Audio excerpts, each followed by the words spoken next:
Bonjour à tous, bienvenue dans l'invité de la rédaction de Médien TV.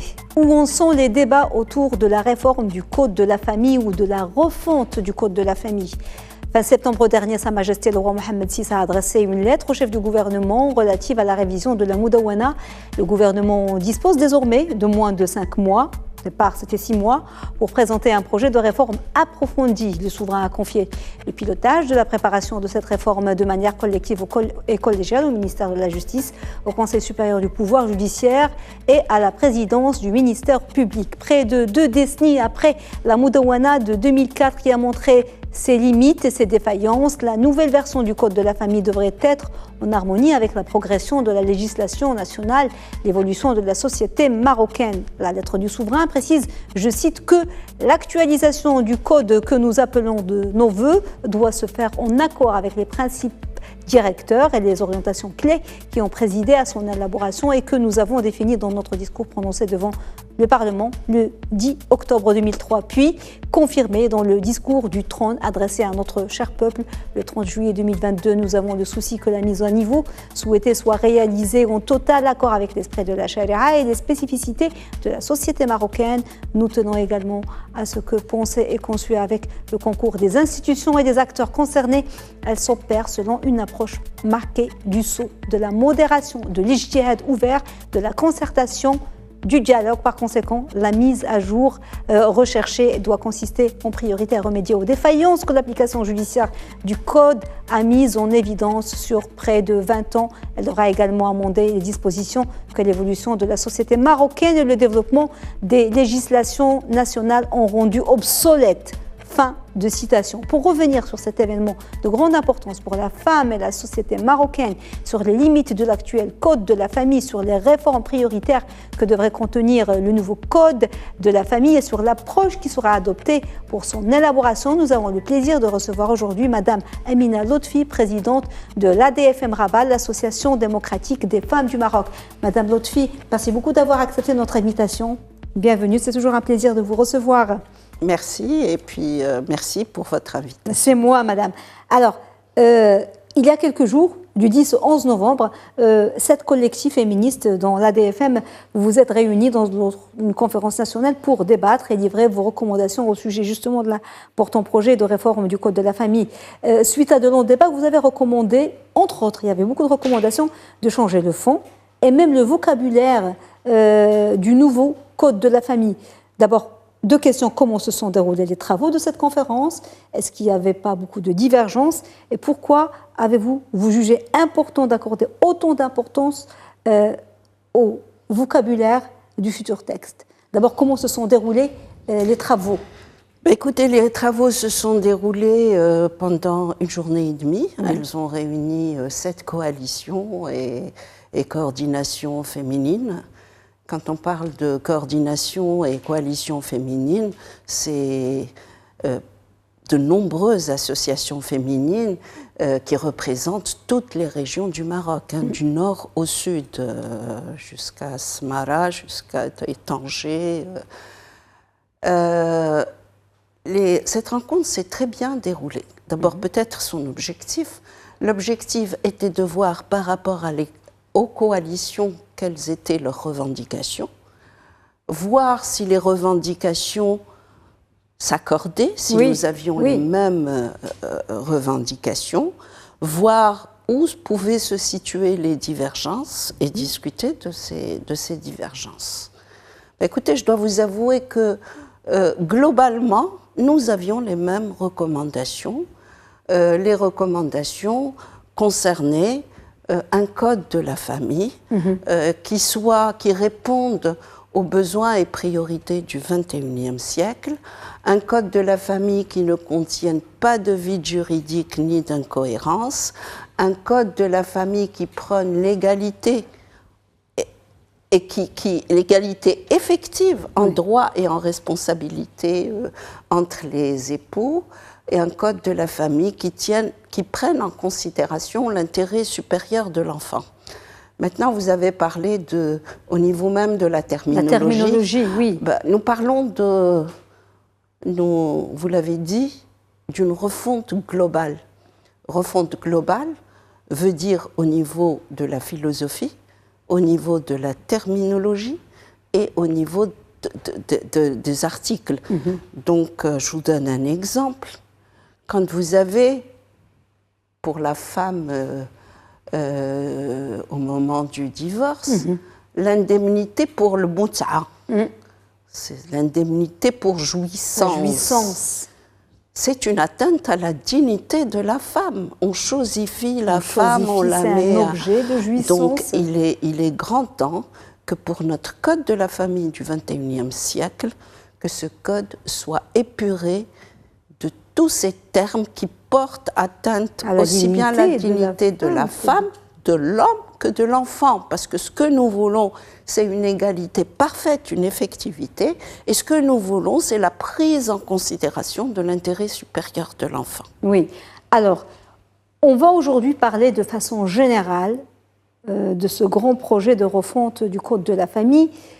Et puis, on essaiera, pendant les semaines à venir, pour sensibiliser, pour expliquer, parce qu'on ne réalise pas, mais il y a des gens, il y a des jeunes, pas forcément analphabètes, et puis qui ne comprennent pas, qui ne connaissent pas les articles, qui ne savent pas qu'est-ce qui doit changer, qu'est-ce qui ne doit pas changer. Donc, il y a un véritable travail. C'est notre rôle aussi de sensibilisation et d'explication et de s'arrêter sur chacun des points importants.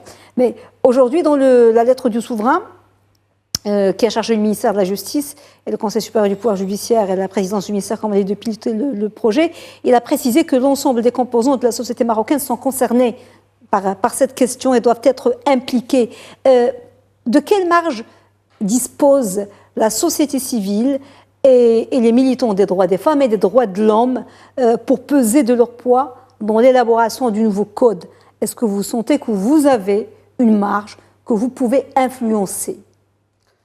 Écoutez, nous pouvons d'abord influencer par notre connaissance du terrain, par notre connaissance des souffrances que subissent les femmes et les enfants, par les conclusions de nos diverses études, parce que nous avons commencé à militer pour le Code de la famille très tôt. Nous avons été partie prenante au niveau de la réforme du Code de 2004 et nous avons continué à faire le suivi de l'application de 2004. Et avec la Constitution en 2011, nous n'avons cessé de revendiquer l'harmonisation du Code de la famille avec la Constitution. Maintenant, où se situe, si vous voulez, notre marge de manœuvre? Notre marge de manœuvre se situe, comme je vous l'ai dit, au niveau de la connaissance du terrain. Notre marge se situe au niveau de l'analyse du texte et nous avons relevé depuis un moment toutes les incohérences, les contradictions, les vides juridiques qui existaient dans ce texte. Et aussi, nous avons des exemples concrets au niveau de l'application du Code de 2004. Il y a des exemples concrets, il y a des tragédies familiales. Nous sommes sur le terrain, nous recevons les femmes victimes de violences, nous connaissons le terrain.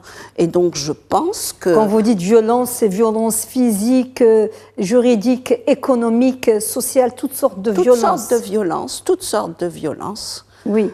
Qui peuvent découler donc d'une rupture du lien matrimonial, qui peuvent découler d'une grossesse pendant les fiançailles, qui peuvent découler de violences domestiques, de toutes sortes de violences et malheureusement ces femmes qui viennent nous voir n'ont toujours pas accès à la justice, ne connaissent pas leurs droits ou on ne leur reconnaît pas leurs droits. Oui. Et donc c'est forte de toute cette connaissance que nous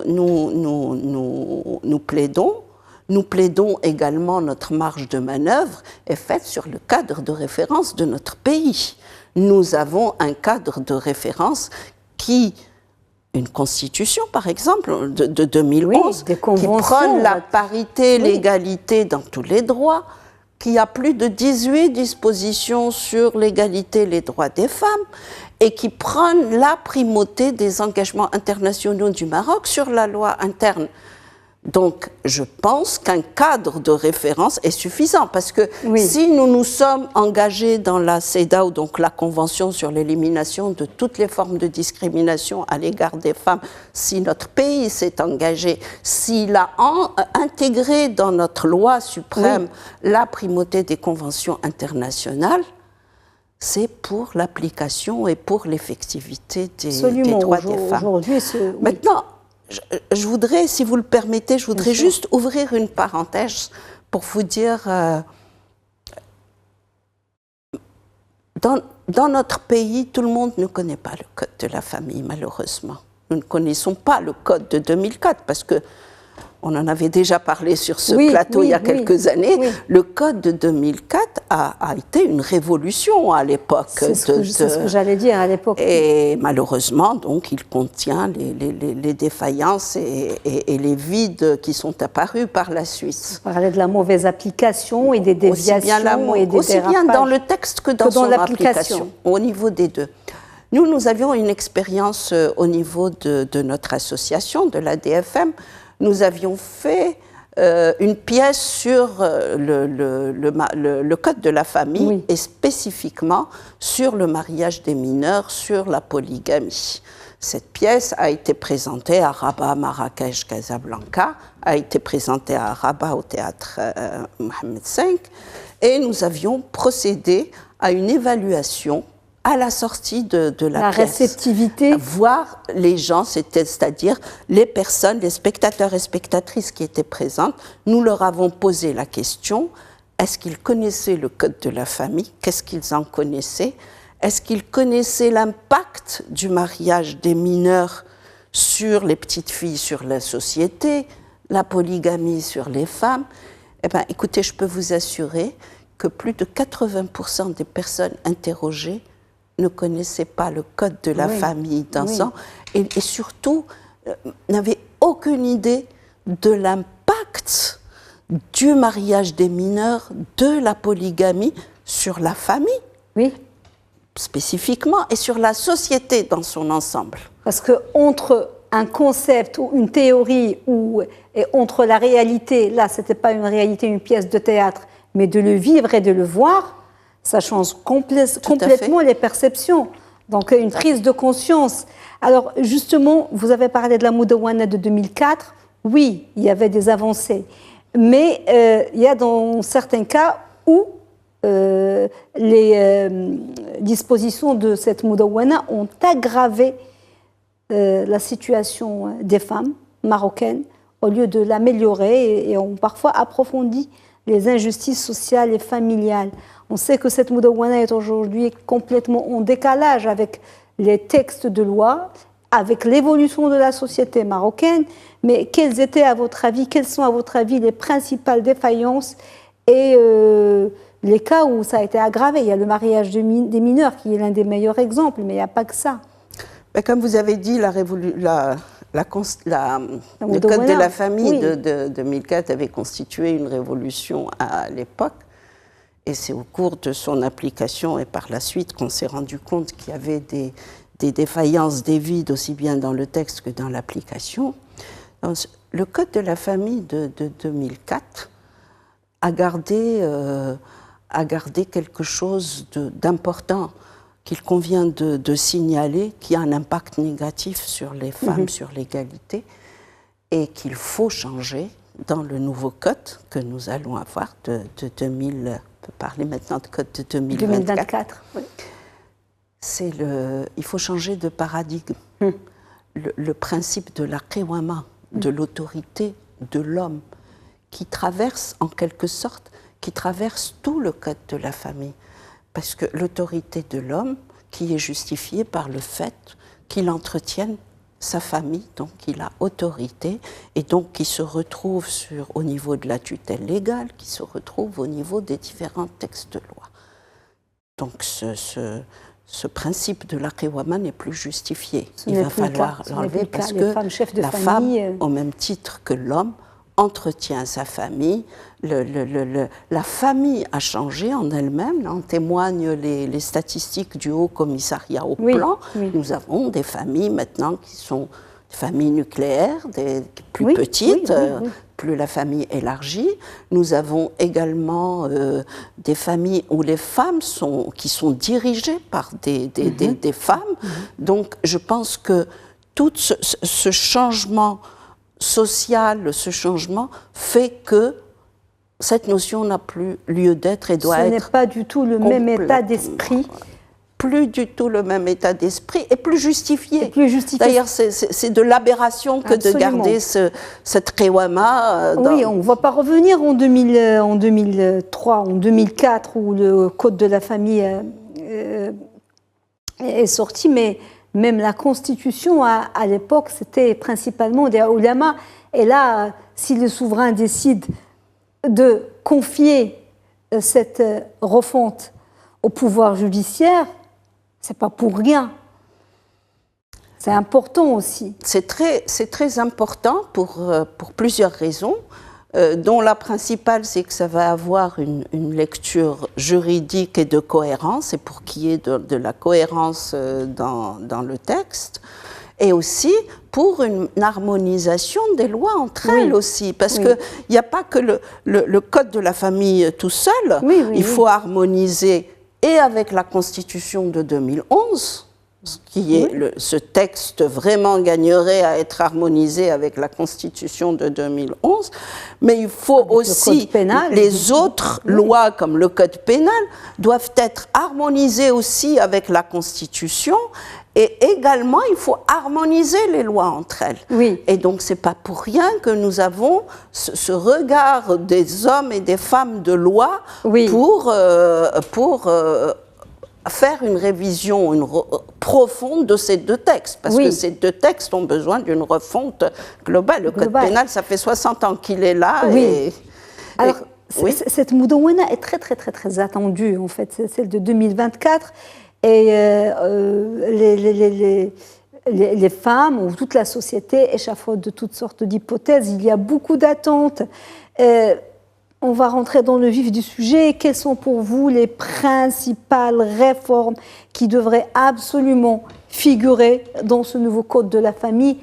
Après, on peut discuter des autres, mais celles qui doivent absolument être dans le nouveau code.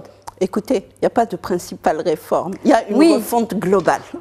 C'est aussi bien en termes de fond, de philosophie, de terminologie.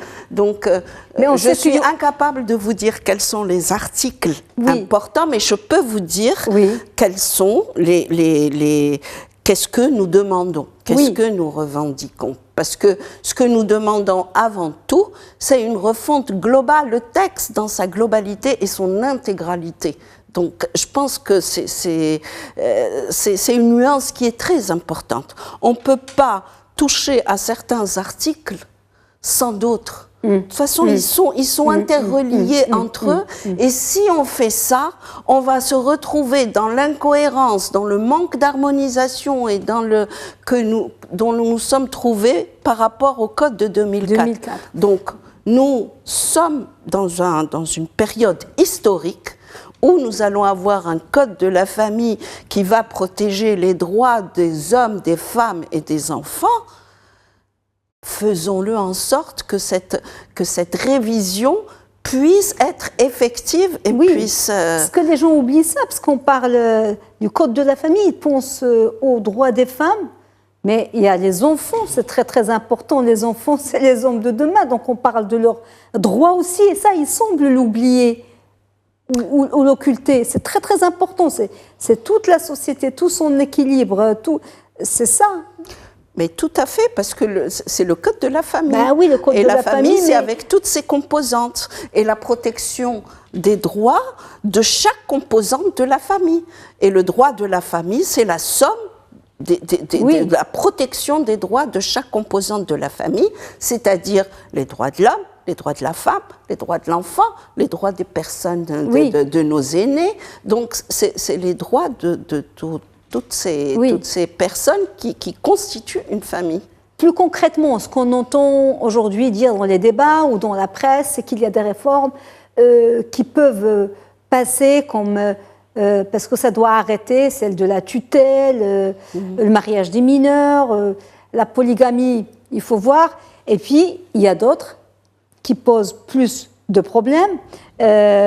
Tout ce qui concerne la révision du régime successoral, ou plus récemment, la fausse polémique autour du recours à l'ADN. Ça, c'est des choses, on dit, ça va passer, ça va pas passer. C'est triste, on veut une refonte globale, mais en même temps, on est réaliste et on sait qu'il y a des points sur lesquels il y aura débat, où ça va coincer, ou peut-être ça va être pour plus tard.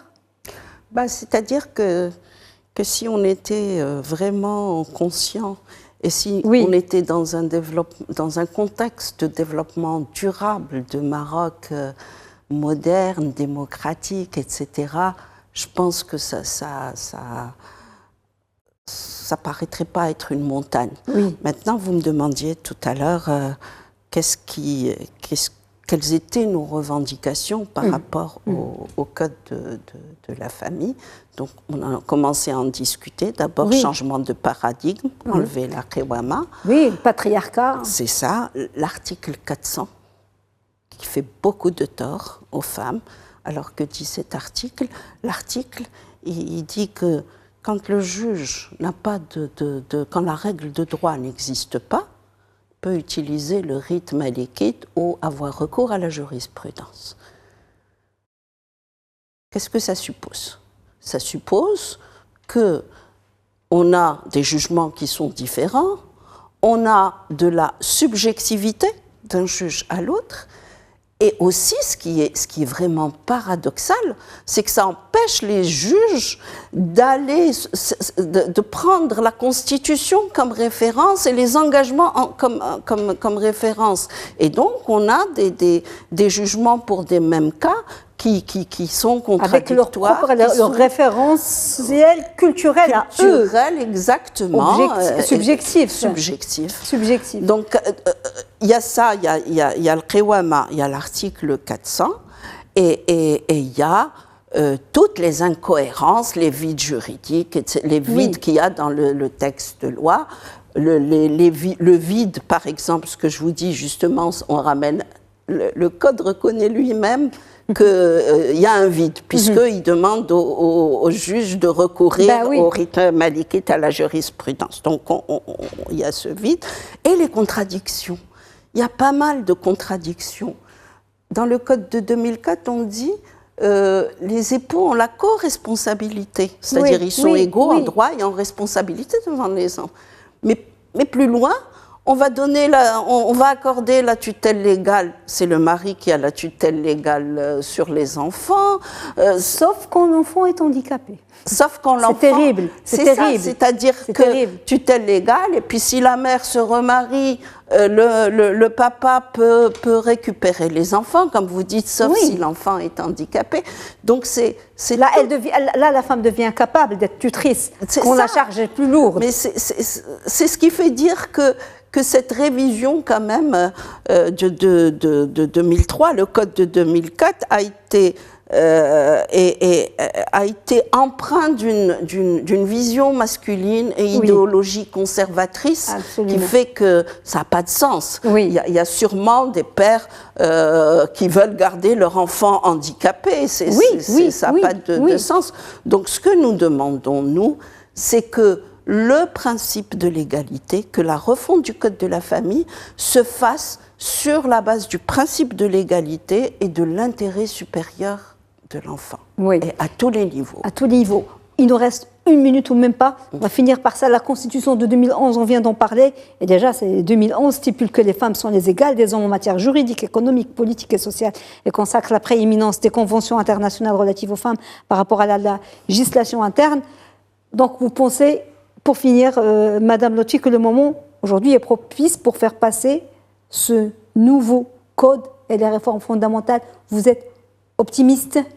Très optimiste. Nous sommes très optimistes, je le suis personnellement, notre association est optimiste parce que nous serons en totale incohérence avec nous-mêmes. Quand je dis nous, c'est que je parle de nous, citoyens, citoyennes, le Maroc. Comme je vous le disais, à l'ère du nouveau modèle de développement, à l'ère au XXIe siècle, si nous n'avons pas un code de la famille qui protège toutes les composantes de la famille, si les hommes, les femmes ne peuvent pas accéder à leurs droits, si on ne peut pas accéder à la justice, c'est qu'il y a un problème. Et surtout à l'ère de la mise en œuvre de la Constitution de 2011.